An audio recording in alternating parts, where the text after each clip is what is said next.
Hello, hello, hello. I am so excited. So last week we had our series kickoff, and then this week is our very first guest. And I hope that you got to go listen to the meditation I did on Thursday, and I'll have another one this Thursday. We're going to do those sprinkled throughout. But my first guest is someone who's very special, not just to me, but to all of us who love her, which is my Grandma Donna. And I do want to let you know that this episode was recorded a couple years ago.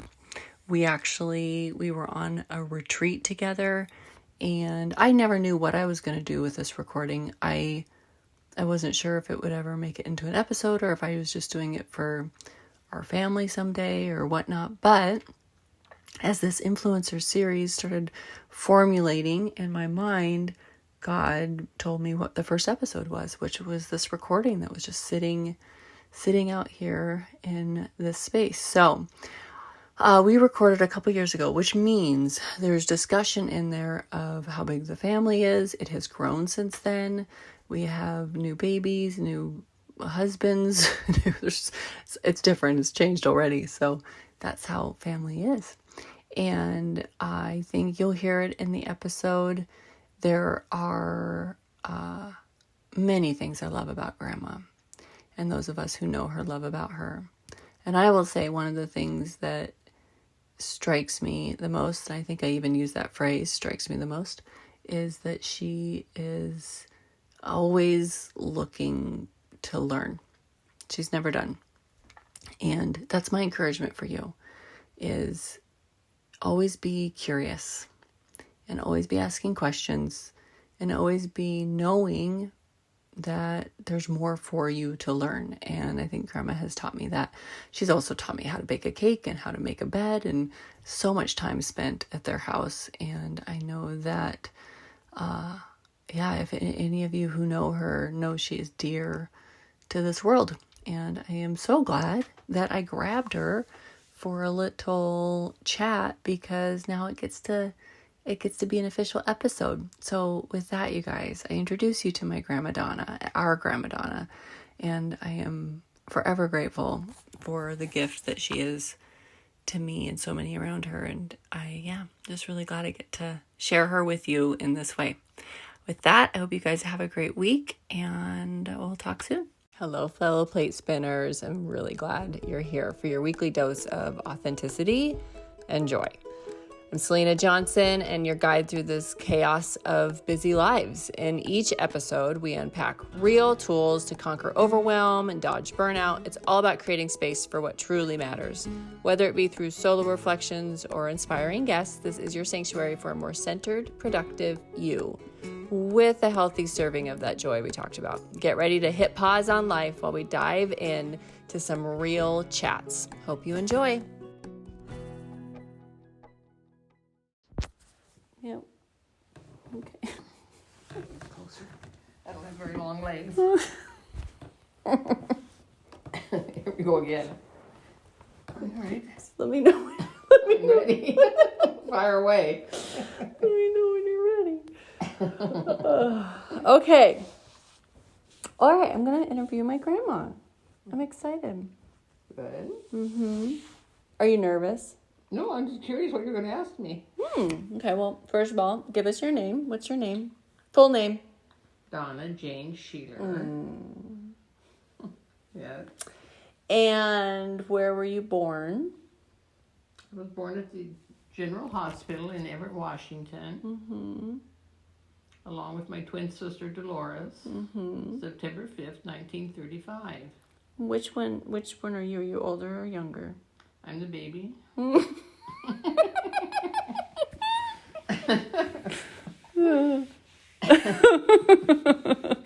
You're the baby. Because you have a lot of siblings. How many siblings did you have? There were 6 of us kids all together. So I had 5 siblings. Yeah. Including your twin. And Dolores, my twin. And what was the age range? What was the oldest sibling to the youngest? He was 11 years old when I was born. Okay. She's the oldest? David was living then. So I think he was born in, I was 3 years old if I was born in 35. He was probably born in 32. This is I mean- your brother. Your brother who Right, passed, and he was 16 when he passed away? Is that right? Or 15. 15, Yeah. okay. And so that was David. So when he was born in 22, and he was born 3 years before. Well, it must have been. 1919. Yes, but I said 30, but I meant 20. He must have been born 1922, because when he was born, 1925. Okay. And then George must have been born in 27. Okay. So it went David, Winnie, George, And then Jack. Jack. Probably he was 4 years older than us, so that would be 31. Mm-hmm. And then Dolores and I were born in 35, so I've lost count. I don't know. You and Aunt Dolores are the remaining two siblings from your family. Mm-hmm. I didn't know you wanted all the details. I would have been prepared, but however. Well, it's okay. Just asking some questions, warming us up, Grams. Mm-hmm. And have you been in Everett your whole life? Did you? Yes, I have. Yeah. You guys did not live anywhere else, did you? Nope, never did. Mm-hmm. Did you ever have dreams of going anywhere else? No. No. I was a contented child and a contented adult. Mm-hmm. Yes. And how old were you when you got married, Grandma? I was, I had to be 18. Yeah, I was 18. Mm-hmm. And you have been married for 67 years. Is this correct? I think so. Yeah, that sounds about right to me. Maybe You 68. can always do the math Let's see. from 1954 to... Well, 1954. That's the year. Okay, so yeah, that would be 68 years, Grandma. 68? Oh, Yeah. That's kind of incredible. I should say so. I think a lot of years. And did you always believe in God? I know you have a strong faith. My first inkling of God was when I was a little toddler. I mean, it was before, it was preschool years. Maybe I was 3 or 4 years old or 5, I don't know. But in those days, we played in the yard a lot, and I don't know. It was a summer day. I was out in the sunshine. I was happy. Mm-hmm. And I was laying down on my back in the yard, looking up at this blue sky, and thinking, God is up there, and I know that He loves me. Oh. So that was my first awareness of God. Mm-hmm. One of the things that strikes me with you that I've always known about you is that you've always had that security of knowing that God loves you. I have always, yeah. Mm-hmm. I have always. Mm-hmm. The other thing that strikes me about you is that I have noticed and I have learned from you that you are never done in your seeking of Him. Like, you're always looking to learn and grow. And Yeah, that never ends. That will be going on to my dying day. I'm sure it will be, because, even now, I mean, the Bible just becomes more and more important to me the older I get. And the deeper you just never get done studying the Bible. I mean, there's just always more more there. So do you feel like that came natural to you, or did you at some point in your walk realize that it was kind of up to you to I just always study? wanted to. Yeah, I love that. I think I was in the 5th grade when I was trying to read the King James versions, and I kept reading over the first chapter of Genesis or whatever. And come to the beginning. Thous and that's. Yes. I never could get anywhere with it. I tried that for years and years. I just never got anywhere with it. I was so glad when the Living Bible came out and was written in, regular English conversation. It is a paraphrase of the Bible, but it was good for me, and it really kind of helped me it boosted me into actual Bible study. Mm-hmm. Yeah, and you did Bible study fellowship. That was that was kind of pivotal for you, I think, in your walk. I loved it. I loved every minute of it. How many years did you do that? 17. Wow. And the thing was, I left my job as being at school, working in school kitchens. You were the lunch lady. Yeah, It'd they be known. call it being a cook, but of course I wasn't. But and I just didn't want to continue with that job. I was doing it for a particular reason, and that particular reason ended.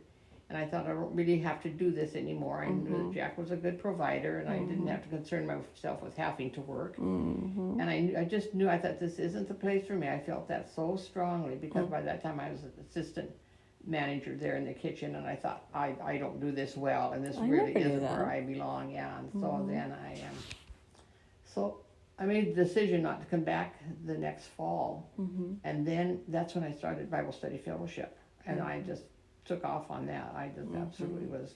I just think it's the best. Yeah.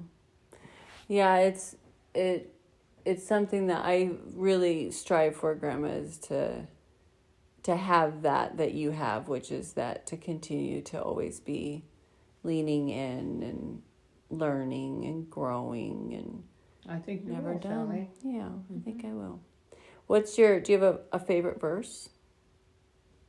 I have a favorite psalm, Psalm 103, and praise the Lord, O my soul. All my inmost being, praise his holy name. Praise the Lord, O my soul, and forget none of his benefits, who forgives all your sins, who heals all your diseases, who redeemed your life from the pit and crowned you with love and compassion, and who satisfies your desires with good things, so that your youth is renewed like the eagles. And then it goes on for several verses. Oh my gosh! They get me started, and yeah, they've been very good for me. And part of it is the Lord is compassionate and good, and his love is abundant love. And as far as the sky is above the earth, so far has he. How did it go? So great is his love for us, and as far as the east is from the west, so far has he removed our sins from us. And there's others, but those are the ones that are really meaningful to me. Do you have a time in your life that you can recall his compassion on you?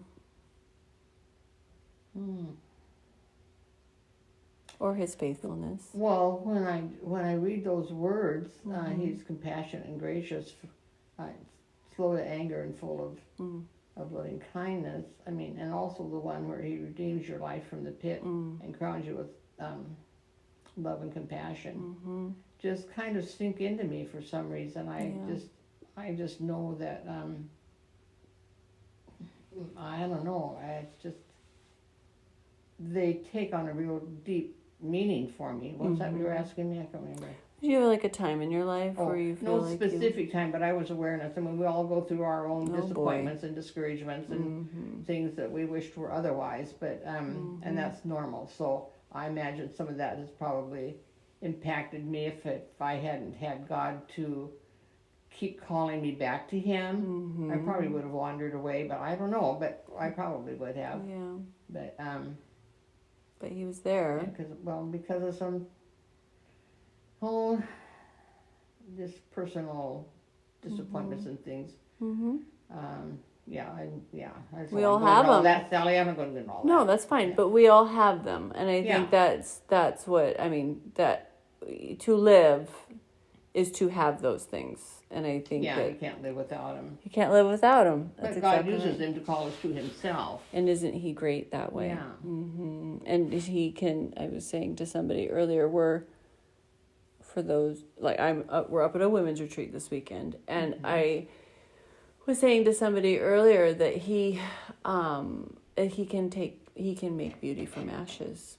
He can do that. Yes, sir. Take those things that we think are like there's just no way this is this could be good. Yeah, and He just over and time again in my life just turns it around. He's always capable of that. We live with how do I want to say it? Security. Yeah. In the love of God. Yeah. And it's kind of overwhelming sometimes when you realize that He really doesn't require anything of you other than to just love Him. Love Him with your heart, exactly.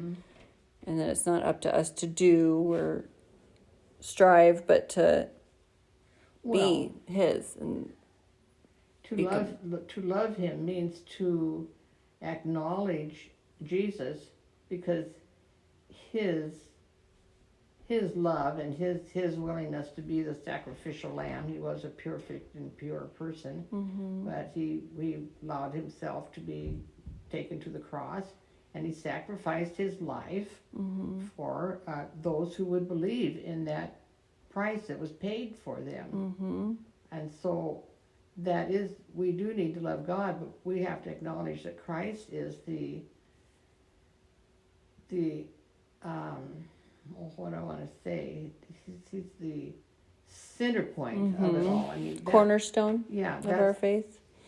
I mean, you can say you believe, but if you don't accept Christ, understand that he saved you from your sins, because we can't save ourselves from them. No. And we all sin. And so, but by accepting his love and his sacrifice on our behalf, we don't have to prove anything, because he is our complete satisfaction. Without him, we are separated. With him, we are his. Yeah, it's pretty mind-boggling to me how simple it is, and yet how hard we make it. That's the part that gets me. So you and Grandpa were married, and then you have 3 beautiful children. Yes, we did. Aunt Linda, Uncle John, and Mom. And then between all of us, how many grandkids do you have? 11 grandchildren.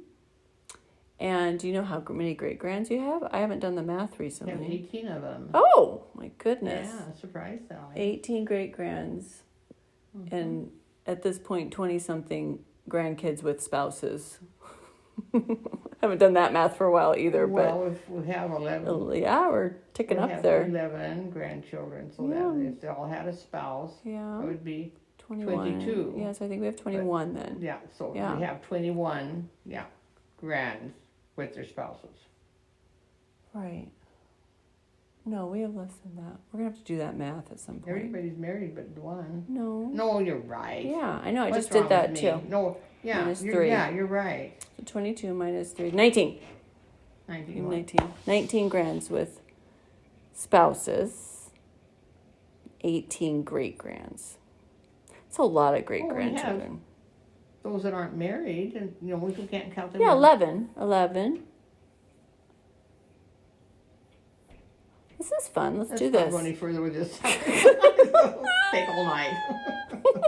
Well, we've got all night. Yeah, we do. We're going to do the math at some point. And what has been your greatest, what do you love the most about being a grandma? Because you've been a grandma for a few years now.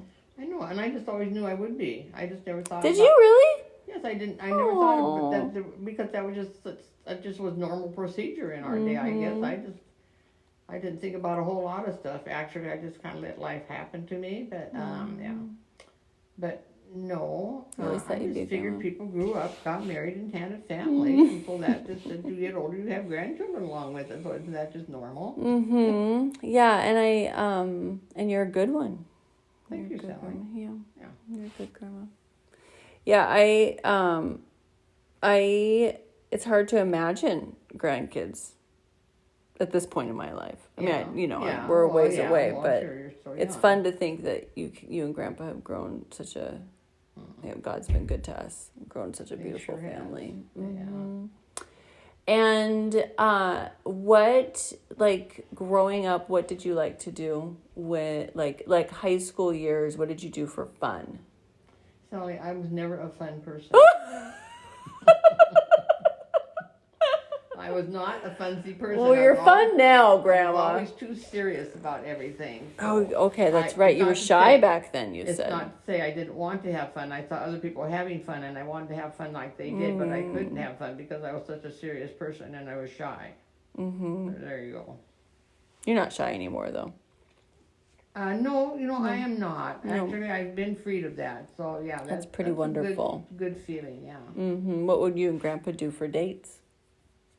Well, we went around in the car a lot. Shocking. And we went out to eat a lot. We had our favorite eateries. Grandpa loved to eat. I mean, he was really a hearty eater, and a hard worker and a hearty eater. Mm-hmm. And he grew up on a farm, so he was used to big meals. Yeah, he worked hard. Yeah, I mean, he did. No matter, he was on a farm, and once he got to Snohomish, when he was in high school, 10th grade or something, to Snohomish, well, there was no farm, there was just town. Oh, yeah. Mm-hmm. But he's always has worked hard. Mm-hmm.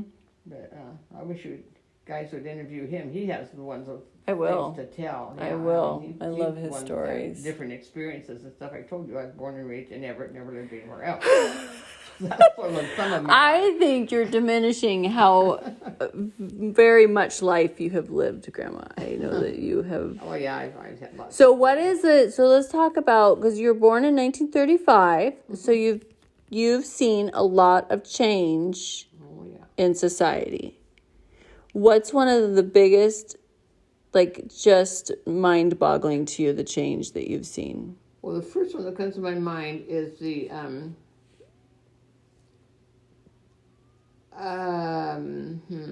the religious things of our culture today. Because when we grew up, we didn't have all this instant information. Everybody throwing opinions around and examining everything and breaking it up to the nth degree and enough to drive you crazy. And so we had the radio, and Mom had her radio programs that she liked. And as we got to be teenagers, we kind of got started. They had the hit parade and some songs like that, you know. And when we were dating, we'd always have the songs going on the radio and stuff like that. But you never heard the name of God used in any other form except respectful. People just didn't go around swearing. It just, you just never heard of it. And if they did, I never did it in my presence. I'm sure it was there, but it wasn't a part of my experience to be in that kind of situation where God's name was abused, and all the other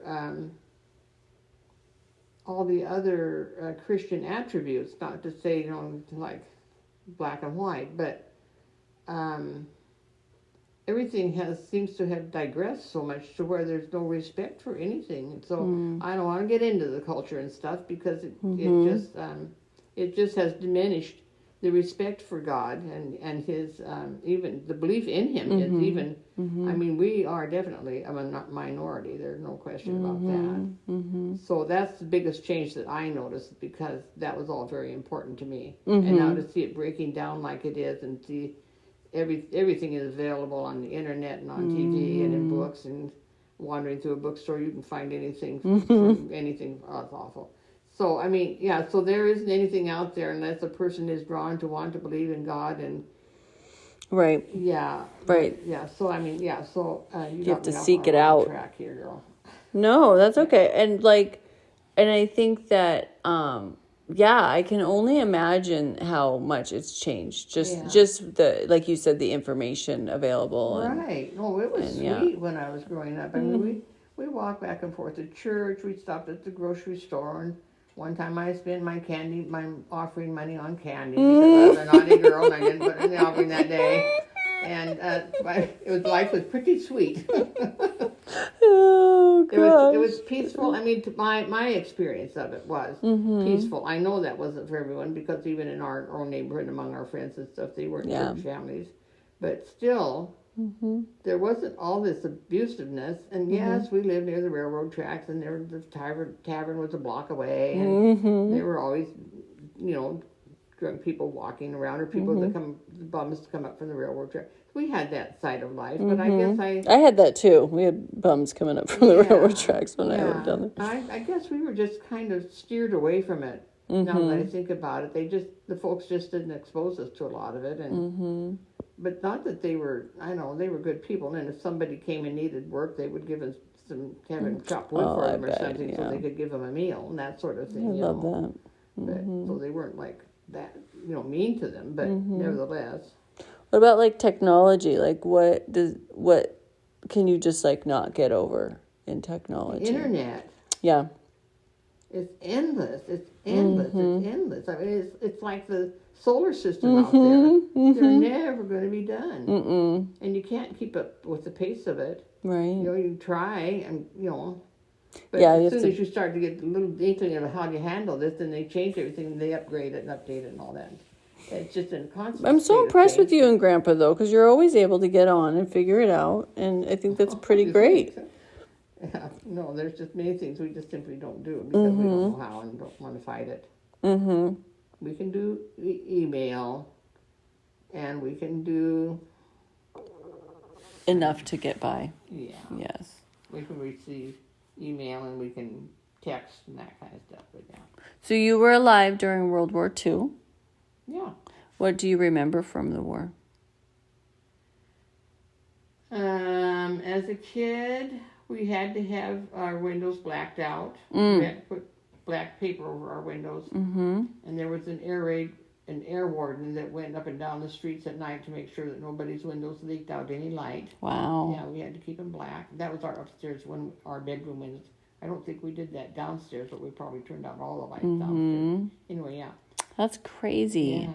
Yeah. And we had the stamps that I forget what they call those now, but they were certain stamps that allowed you to have so much sugar or so much rations. Rations. Yeah. So we had those we had to use at the store because we could only have a certain amount. Wow. And let's see, and then my brother George was in the war, but I only remember him coming home from the war. I don't remember him going. I remember him coming home from the war. And I think of me as being 10 years old then. I don't know if I was or not. I just think of me being 10. Because we were almost teenagers, or maybe 10, 12 in there. But so I remember him coming home, and he had his uniform on and everything, and that was pretty special to be able to see him come home. So, yeah. Were you ever scared? I don't think so. Yeah. I mean, I don't know how to explain when you should be scared and you're just so, blasé and blank that you're just not even realizing the nature of the danger that you might be in. But a lot of it was just kid stuff. But then as I grew up, I thought I haven't really changed a whole lot because I don't scare. I think because your confidence is in God, and so He's got your life. He's got you in His hands.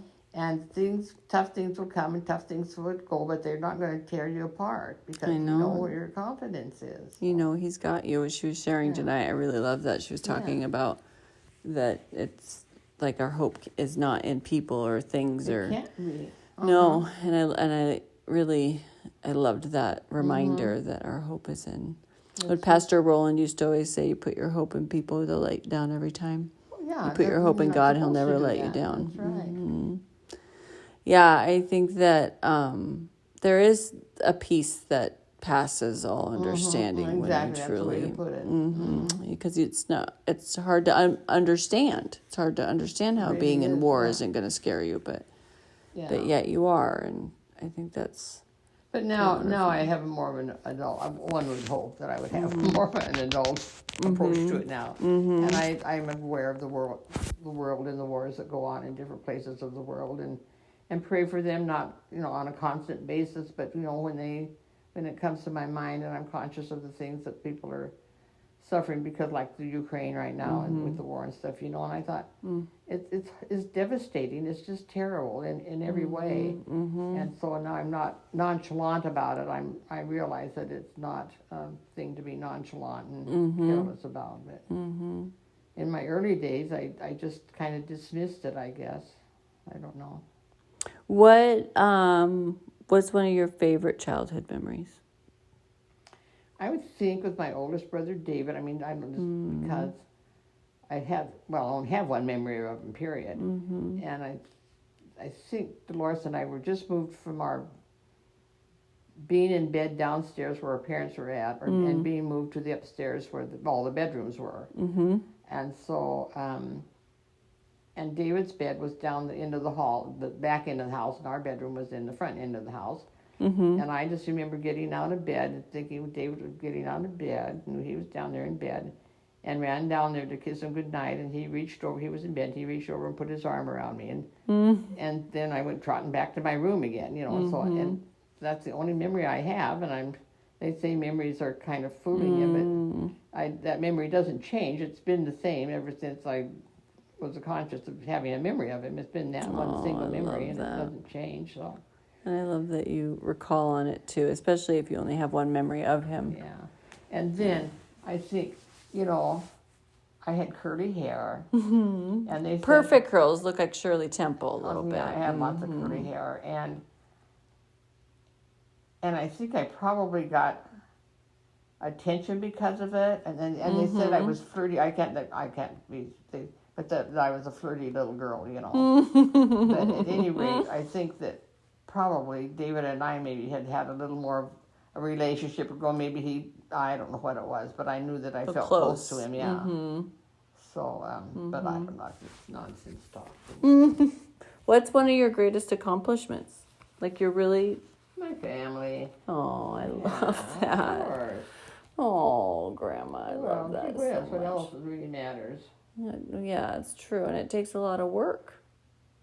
Well, it takes a lot of work. You don't think of it as work. No, but I mean, you're intentionally putting in. It is work, yeah. Yes, yeah. Take work. That back, it's work. Yeah, I was gonna say, I'm a mom. I'm not gonna let you skim over 24/7. 24/7.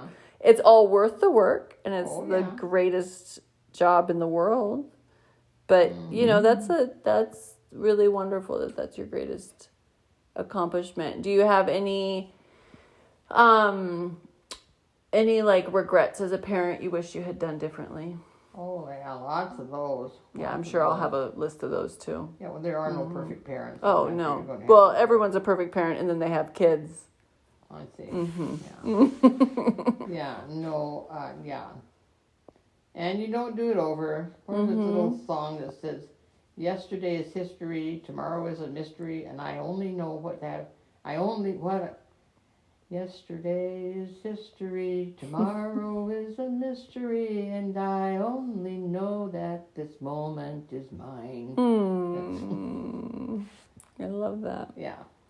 Yeah, that's probably a good answer, because I think that we acknowledging that there's always going to be stuff that we wish we had done differently. But I think that's what we talked about earlier. Like the point is that God can take all of our imperfections and He can make it good. Yeah, He knew. He knows. Yeah. What makes you laugh?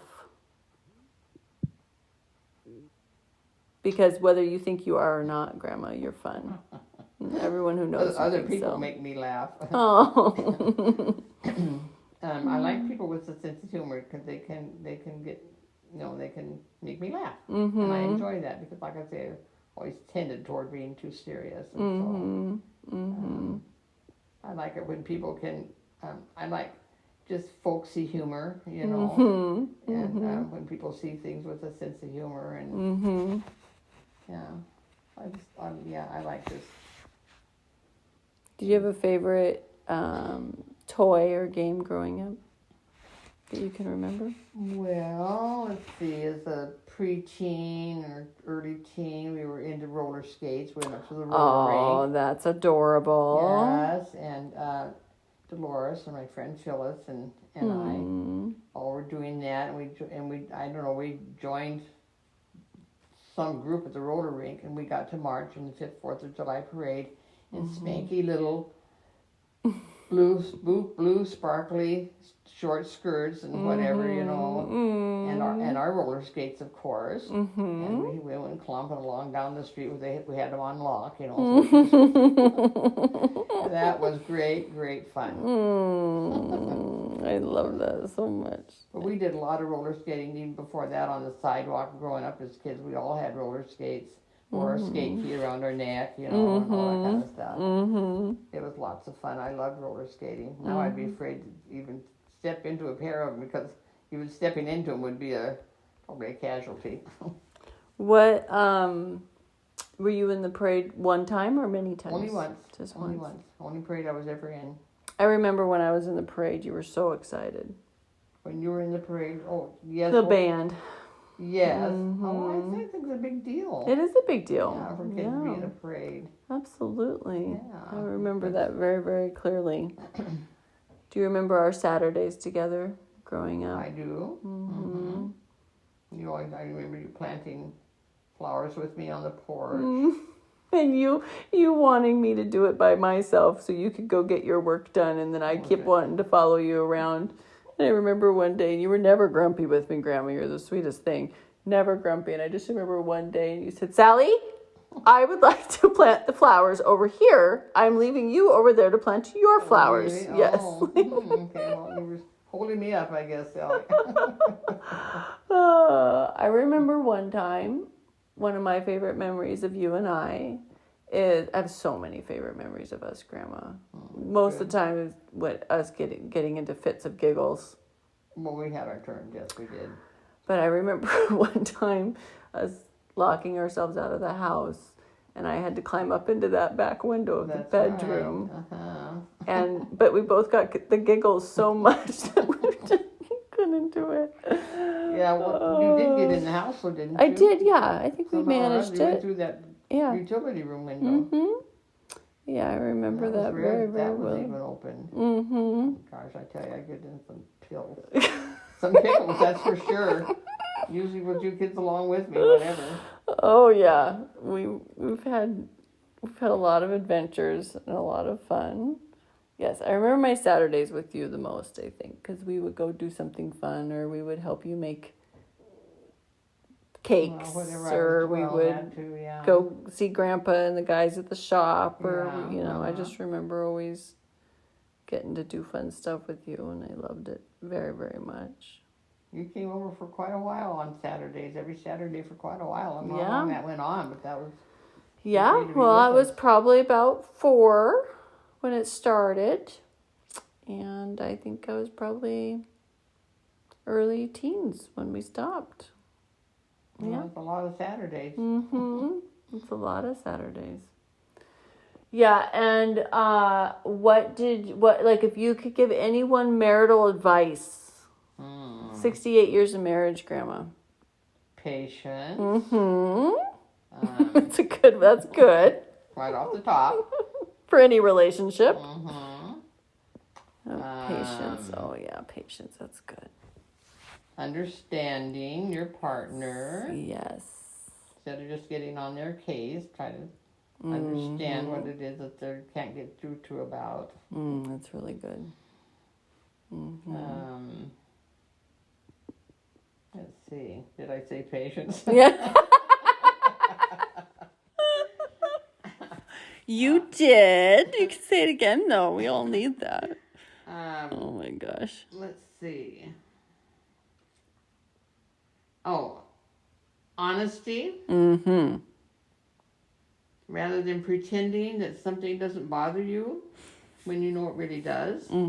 It's just better to just simply say that's bothering you and bring it up so it can be talked about. Or having that honest, hard conversation is much easier than letting it sit and fester. Yeah, so let something just go is not the right way to handle anything. There's always going to be things that come up that you're going to disagree about. You're two different people, so it's not always going to be. You're not always going to agree.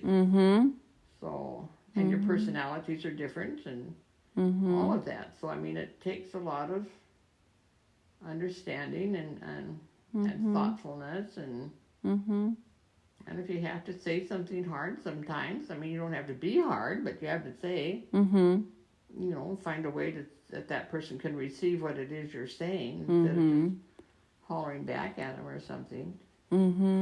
Yeah, I love it. But that was kind of easy for me because we were raised that we should never argue or fight, and so we never did. And so you enter into a marriage where your husband isn't like you are, and so then you're swallowing 2 different people. Yeah. So I never learned that for many years. And so anyway. Yeah, it's been pretty sweet. I think that's what.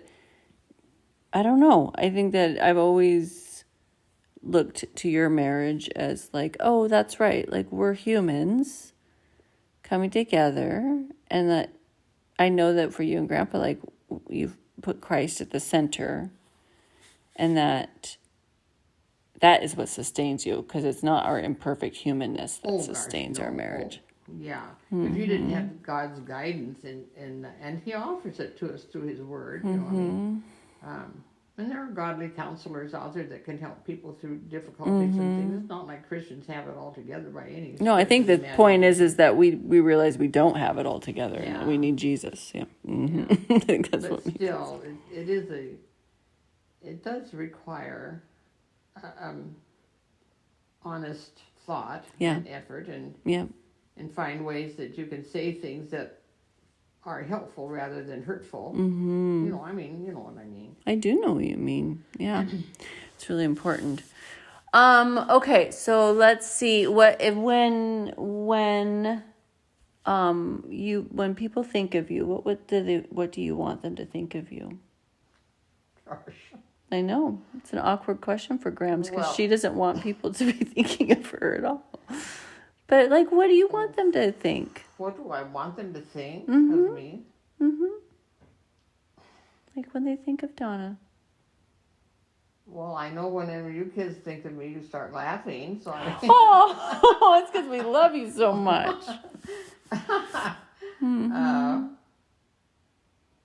never thought about what I wanted them to think of me, because things kind of like self-centered in a way. Well, I think that I'm going to answer for you. I think you want them to know that you love Jesus and Jesus loves you. Well, yes, but okay, you can put it that way if you like. I'll take it from a different perspective, but yeah. I would just. I know that of you. I know that that's your. I just would hope that they would grab hold of my positive traits, and always, and forget all about the ones that were not positive. So, we all have those, Grams. Yeah, I know, that's normal. So that's. Oh boy, is it ever? Isn't it wonderful to think that that's okay? Yeah. Okay. Well, what do you think? Are you all done? We can be. Oh, well, I don't know what you're saying. You enjoying yourself? Oh, am I enjoying myself? Yeah, I kind of think I would. I dread hearing it back again, but I don't let you do what you want to. Well, it can just be in safekeeping for the rest of my life too. We don't have to, you know. But I value our friendship, and I love you very much. Yeah, it's fun, Sally. You know, it's fun to be loved and great to be loved. And I don't care if I get laughed at. If you guys want to laugh at me, that's just fun. Well, I think we laugh with you most of the time. Yeah, you find me amusing. So well, Grandma, you are one of the funniest people I know, and you have no idea half the time. Well, I've heard that from several people, and not just my family. And I think, well, isn't that interesting? Because they're not trying to be funny. But if it brings pleasure to people, I'm going to share our story from yesterday. We were driving, and when Mom and I were up front, we were talking. This is what the kind of funny you are, Grandma. We're talking, and she says, "We got to stop at Costco," and you said, "Chocolate?" No, I said. Did somebody say chocolate? Yes, because I was half hearing what you were saying, and I thought, oh, now they're talking about something that interests me. Because I wasn't following what you were saying. I couldn't hear very well. And I thought, did I hear somebody say chocolate? Because I thought this is something I need to know about. So I inquired. It's implying that up until then we were not talking about anything that interests you. I found that out later. Yeah, okay. I was completely misunderstood what I heard. Do you like chocolate, Grandma? Yes, I do. I know. Just a little something along sweet. With a whole bunch of other people, I must say. Oh, right. You're not alone. No, right. There's a whole marketing campaign for people who love chocolate. There's quite a few of us. I know of one gal that had worked, and she always had chocolate in her desk drawer. And all day, she never had lunch. She just go to her drawer and just get a piece of chocolate and eat it and go on. Oh, what? Yeah. Oh, I don't feel like that's a good idea. We have to have a little lunch first. She was a good, healthy person, so I thought, well, sure. Who's to care? Healthy inside? Yeah, she was a sweet person. No, I mean, like you can't be healthy and just eat chocolate. You have to have food. Well, she ate regular food. Oh, I'm just saying for her lunch. She just didn't bring lunch to work. No, she just sure. She just had her chocolate drawer. Oh my gosh. Well, on that note, Grandma, let's go eat some chocolate. I already brushed my teeth. Oh. I said I'm eating that last piece of chocolate that was laying on the table there, and I ate it, and then I brushed my teeth. So, Well, I'll have some for us. yeah, you do That that. sounds good. I love you. I love you too, Sally. Okay. Thank you for listening. I'm just so grateful that you would take the time to be here with me today. I hope that if there's anything that inspired you or got you excited, that you would share it to social media or send me a message with any input or feedback that you have. And just really appreciate the support and the encouragement that I get from you guys all the time. I will keep showing up, and I hope you keep listening.